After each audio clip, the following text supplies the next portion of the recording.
নমস্কাৰ বন্ধু বান্ধৱীসকল, আপোনালোকক স্বাগতম জনাইছোঁ ভাৰতী আছামিজ কিচেনলৈ। আজি আমাৰ ডিছটো হ'ল ৰঙালাওৰ গুটিৰ চাটনি। ইয়াৰ বাবে প্ৰথম আমি লৈছোঁ ৰঙালাওৰ গুটি 25 গ্ৰাম, আদা কেইটুকুৰামান, নহৰু 10 ফুটা, জলকীয়া 3টা, নৰসিংহৰ পাত 2টা ঠানি।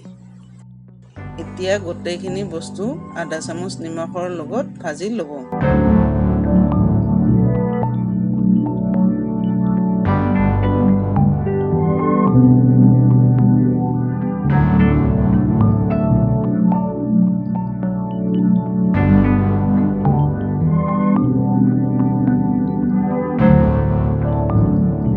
ভাজা হোৱাৰ পিছত মিক্সিত বস্তুখিনি দি ল'ব।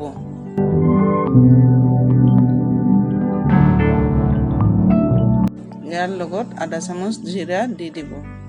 ইয়াৰ পিছত 4ৰ পৰা 5 চামুচ পানী দি দিব। এতিয়া মিক্সিত পিচি ল'ব।